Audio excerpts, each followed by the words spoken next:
காட்டில் கொடூரமான சிங்கம் வசித்து வந்தது. அது மிகவும் பேராசை கொண்டது. அது தனது வலிமையினால் மற்ற விலங்குகளையும் சித்திரவதை செய்து வந்தது. இனிமேலும் சிங்கத்தின் வன்முறை செயல்களை பொறுக்க இயலாத விலங்குகள் ஒன்று சேர்ந்து அதனிடம் சென்று, ஓ காட்டின் அரசரே, நாங்கள் அனைவரும் உங்களை பணிவுடன் வேண்டுகிறோம். நாங்கள் உங்கள் தேவைக்கு தினந்தோறும் ஒரு மிருகத்தை தங்களுக்கு அளிக்க ஒப்புக்கொள்கிறோம். இதனை ஒப்புக்கொண்டு சித்திரவதை செய்வதை விட்டுவிட்டு எங்களை அமைதியாக இருக்க விடுங்கள் என வேண்டிக் கொண்டனர். இந்த ஒப்பந்தத்திற்கு சிங்கம் ஏற்றுக்கொண்டது. அன்று முதல் தினம் ஒரு மிருகம் சிங்கத்திற்கு உணவாக அனுப்பப்பட்டது. ஒரு முறை முயல் சிங்கத்திற்கு இரையாக கொண்டு வரப்பட்டது. அந்த முயல் மிகவும் புத்திசாலித்தனமானது. அது சிங்கத்தின் குகைக்கு செல்லும் வழியிலேயே ஒரு திட்டத்தை வகுத்தது.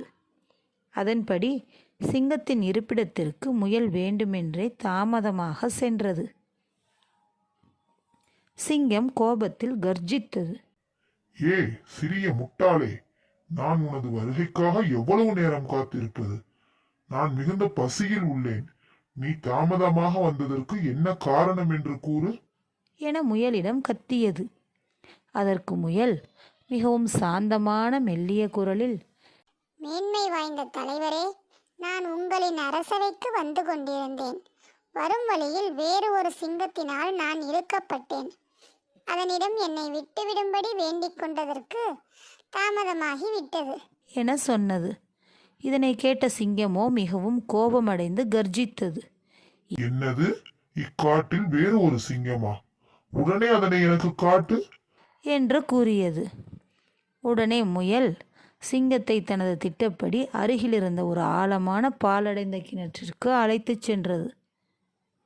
கிணற்றின் அருகில் சென்றவுடன் முயல் சிங்கத்திடம், எனது தலைவரே, இந்த கிணற்றின் உள்ளே எட்டி பாருங்கள் என்றது. சிங்கமும் அந்த கிணற்றின் உள்ளே எட்டி பார்த்தது. அதனுடைய நிழல் ஆழத்தில் இருந்த கிணற்று நீரில் தெரிந்தது. இதனை பார்த்த சிங்கம் கோபத்துடன் திரும்பவும் கர்ஜித்தது. அந்த சப்தமும் கிணற்றில் எதிரொலித்தது. இதனால் கடும் கோபம் கொண்ட சிங்கம் கிணற்றின் உள்ளே குதித்தது. கிணற்றின் உள்ளே வேறொரு சிங்கம் இருப்பதாக நினைத்து கொண்டு அதனை கொல்வதற்காக வேகமாக பாய்ந்து உள்ளே குதித்தது. ஆழமான கிணறு என்பதால் அந்த கொடூரமான சிங்கத்தின் வாழ்க்கையும் அதனுள் முடிவடைந்தது. எல்லா மிருகங்களும் உற்சாகப்பட்டு முயலை பாராட்டின. இந்த கதையோட நீதி என்னன்னா, ஆத்திரக்காரனுக்கு புத்தி மட்டு. கோபம் அதிகமாக பட்டோம் அப்படின்னம்னா நம்ம வாழ்க்கை அழிவில் தான் முடியும் அப்படிங்கிறதுக்கு இந்த கதை உதாரணம். மீண்டும் ஒரு நல்ல கதையுடன் சந்திப்போம்.